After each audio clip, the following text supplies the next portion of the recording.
Photography. Gusto mong maging, you want to be a director, you want to be a filmmaker? O gusto mo ba maging artista? Sabi mo nga kanina, di ba, sometimes you go through a stage in your life na confused ka. I'm in that stage right now. I'm a very confused person as of the moment. Although, that's why I accept per project. Because per project, I can, okay, sige, ito gagawin ko for this project, sige.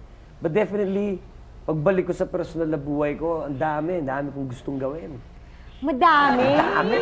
Diyos ko, ikaw, Ruben, ganun ka rin ba? Confused ka rin ba? Tulad ni Epi? Confused? Confused ba? So sana mahanap mo ang gusto mo talagang mangyari sa buhay mo, Epi. Dahil I commend you kasi parang naaram mo na, okay, this is just one life, you have to live it to the fullest. Honestly, isang gusto kong gawin, I wanna teach. Gusto mo rin ano ka ba? Ano ba talaga?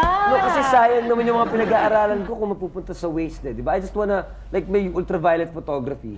I mean, paano yun pag, when I leave this life, I mean, who's gonna continue learning it? Di ba? Kasi paano yun? Sayang naman yung mga pinaghirapan ko sa buhay. At pinagdadaan, ba't lahat naman magkakamaling ginawa mo? Hindi mo ba maituro sa iba? Diba, wag yung gawin to. Yun lang yun eh, maturo mo lang yun, okay na eh. Happy ka na sa ganon. Diba? O eto, di ba sabi mo, hilig mo photography. O eto, give me 3 sexy women that you would like to photograph. O kaya hindi sila sexy, basta yung iba-iba naman ako, ang Angelina Jolie talaga eh. Dito naman sa Pilipinas, ang boring mo naman, oh. Sige. Ikaw. Uy! Siyempre, no? Sino ba ang sarap kunan ng litrato? Hindi lang sexy siguro. Kahit hindi lang sa parang talagang gusto mo maging subject. Magandang subject. Celia Rodriguez. Talaga si Tita Celia? Oo nga. Elegant. Correct. Sherry Hill. Sherry Hill. Diba?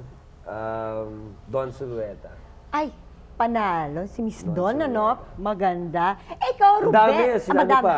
Sino pa? Gretchen. Uy, si Gretchen. Madami Beautiful. Madami sila. Ikaw, Ruben.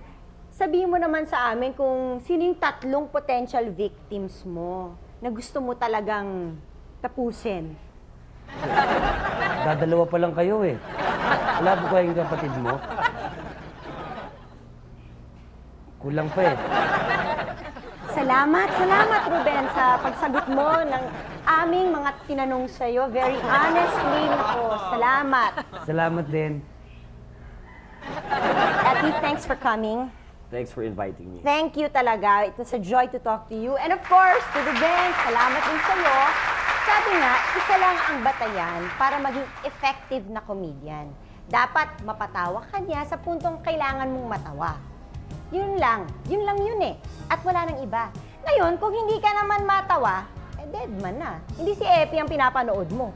Iba. Salamat.